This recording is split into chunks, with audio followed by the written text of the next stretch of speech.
Bienvenue dans Réponse de meuf. Dans ce podcast, 3 meufs répondent à la question d'un mec. C'est cash, c'est sans fioriture, c'est frais et c'est souvent marrant. Si tu veux participer, soit en posant une question, soit en répondant à des questions, tu peux nous contacter via le formulaire dont le lien est disponible en description ou par mail sur réponse2@gmail.com. Si tu aimes ce podcast, le meilleur moyen de le soutenir, c'est de le partager autour de toi ou de laisser des commentaires. Et maintenant, la question. Pourquoi est-ce qu'on doit vous rassurer tout le temps ou en tout cas souvent sur nos intentions, notre entourage, nos sentiments c'est un sentiment qu'on a beaucoup. Alors après, je vais dire c'est un sentiment que j'ai beaucoup. Souvent, je dois rassurer beaucoup. Genre, par exemple, moi, j'ai des amies filles, je dois rassurer sur les intentions que je t'ai entendu rire, que je n'ai pas avec ces amies filles. Est-ce que vous vous retrouvez là-dedans? Est-ce que vous êtes comme ça, à vouloir être beaucoup rassuré? Dans une relation suivie, hein. Donc quand tu es dans une relation depuis dans une un vraie certain relation temps avec quelqu'un. Ouais, et tu as besoin d'être rassuré sur ton unicité, sur les intentions du mec qui veut bien rester avec toi et qui veut pas te larguer du jour au lendemain, que tu es toujours la number one et qu'il mate jamais d'autres personnes, qui va pas liker d'autres comptes sur Instagram ou des trucs comme ça, quoi. Ok. Moi, je vis pas trop ça quand je suis en relation. En tout cas, je l'ai jamais vécu. Mais je pense que si ça arrive, c'est qu'il y a une insécurité. Toi, tu as toujours été en confiance. Tu n'as jamais été dans une relation où tu as senti de l'insécurité? Pas sur les intentions avec d'autres filles. Mais c'est plus des intentions sur toi, en fait. Enfin, les intentions avec les autres filles, ça remet des intentions sur toi. C'est-à-dire que tu n'as jamais été en insécurité, tu t'es jamais retrouvé avec un mec où tu t'es dit putain, là, il va me lâcher, ou là, je suis pas à la hauteur, ou là... Pas dans les relations suivies que j'ai eues. Après, par exemple, avec un mec qui me plaisait, mais depuis pas hyper longtemps, là, oui, je peux me dire, merde, peut-être que je suis pas celle qui préfère. Mais à ce moment-là, c'est un peu le jeu, quoi. C'est comme ça, tu vois plusieurs personnes. Peut-être que t'es pas la première. Ça fait un peu mal, mais je vais pas demander à être rassurée par rapport à ça, parce que je pars un peu du principe que si t'as peur de la réponse ou si tu peux pas bien recevoir la réponse, pose pas la question. Ouais. Vas-y. Moi, je pense que c'est plus au début, tu vois. Au début, quand tu commences à voir un gars qui te plaît, etc. Moi, j'ai besoin d'être rassurée à ce moment-là. Et après, ça s'estompe. C'est-à-dire qu'une fois que tu es rassuré, ça s'arrête, ou est-ce que c'est un cercle où tout le temps, tout au long de la relation, si la relation dure, au bout de 2 mois ou 2 ans, tu vas pouvoir lui dire aussi, pas directement demander d'être rassuré, mais montrer des signes qui font que ton insécurité devrait être rassurée par l'autre. Moi, c'est au début, vraiment. Au début, j'ai besoin de savoir si l'intérêt il est sur moi, tu vois, si le mec il a envie de construire quelque chose avec moi, de me voir que moi. Surtout sur les applis, par exemple, parce que quand t'es sur les applis, tu vois, tu sais pas, toi, tu peux avoir plusieurs histoires, comme lui peut avoir plusieurs histoires aussi. Donc, au début, j'ai besoin d'être rassurée. Après, quand t'es dans la relation, tu te dis, c'est un risque, en fait, tu prends le risque que le mec, à un moment donné, peut-être, je sais pas, il va pas avoir envie de rester avec toi. Et ça, comment tu vis ce risque? Tu le laisses ou tu lui demandes régulièrement de te rassurer et de dire, voilà. Non, je lui demande pas régulièrement, parce que je pense que, comme tu disais, c'est une forme d'insécurité qui t'est propre, en fait. C'est-à-dire que c'est ton insécurité à toi, tu vois. Tu peux pas savoir si le mec il va te lâcher au bout de 6 mois, 1 an. C'est toujours un risque, en fait, quand tu démarres une relation. Dans tous les cas, tu sais pas. Donc du coup, oui. Après, il y a besoin d'être rassuré, peut-être que de temps en temps, mais vraiment pas tout le temps, en fait. Parce que c'est comme ça, tu peux pas savoir ce qui va se passer au final, quoi. Ok. Et toi? Moi, j'ai pas particulièrement besoin d'être rassurée, en tout cas pas au début de la relation. Mais après, dans le temps, oui, si ça dure longtemps, quand je dis longtemps, c'est 10 ans. Hein. Ouais. Là, ouais, peut-être, parce qu'il y a un peu plus de routine qui s'installe.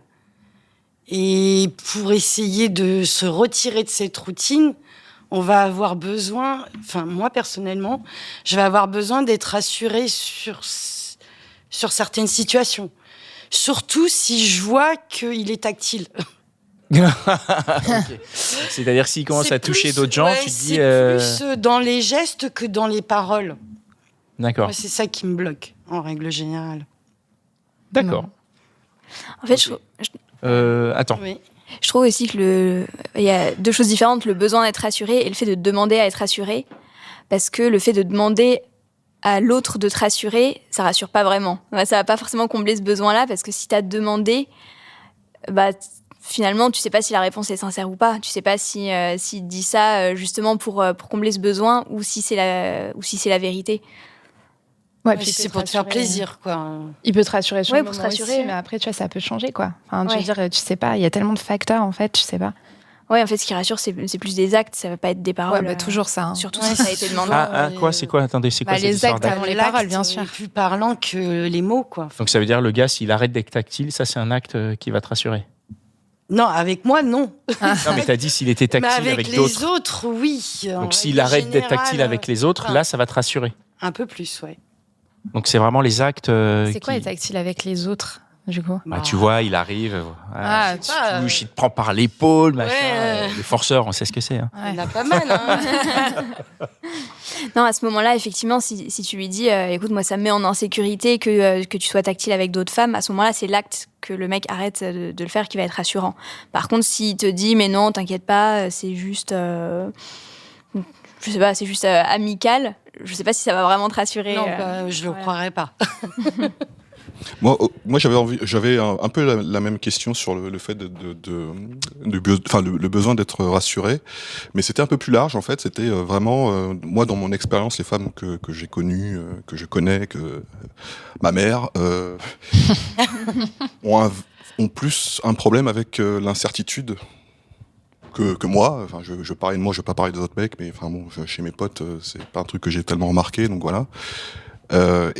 Donc notamment dans mes relations, si je prends ma relation actuelle, il faut que je fasse très attention à faire en sorte que dans tout ce qu'on envisage, dans tout ce qu'on fait, il n'y ait pas un risque quelconque, auquel cas il faut que je trouve le moyen de la rassurer. Sinon elle va me le demander, elle va me dire mais ça me rassure pas là. Tu vois, cette fameuse phrase que j'entends souvent, mais ça me rassure pas. Donc on fait quoi? Donc c'est ce truc-là en fait qui m'intéressait aussi. Vous avez des choses à apporter puisque... Je pense que oui, là, ce qu'il faut faire dans ce genre de situation, c'est savoir qu'est-ce qui a besoin d'être assuré, quelle est l'insécurité qu'il y a derrière. Et ça va demander d'aller plus loin que même ce que la personne pourrait demander, puisque je pense que quand tu as des insécurités, toi-même, tu te rends pas forcément compte de quel besoin n'est pas répondu, quelle serait la manière, quelle serait la bonne manière d'y répondre, et tu vas demander des choses qui en fait ne sont pas forcément la bonne réponse.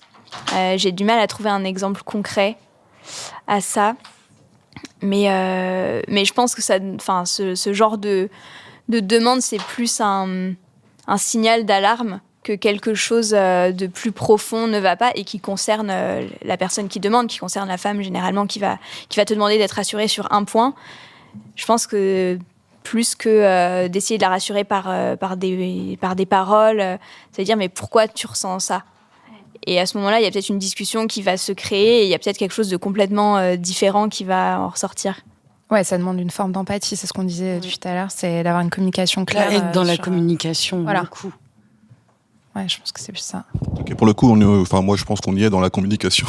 Parce que là, ça amène beaucoup de discussions, généralement. Bon, moi je pense que ça a été répondu. C'est tout pour aujourd'hui. J'espère que l'épisode t'a plu. Si c'est le cas, partage-le autour de toi. Si ça se trouve, il y a quelqu'un dans ton entourage qui a besoin d'entendre ce qui s'est dit dans cet épisode. Et si t'as envie d'en découvrir encore plus, tu peux aussi aller écouter Réponse de mec. C'est complémentaire. Et si t'as envie de participer, soit en posant une question, soit en répondant à des questions, tu peux nous contacter sur réponse2@gmail.com ou passer par le formulaire. Le lien est disponible en description. Encore merci pour ton attention. On se retrouve ici même la semaine prochaine.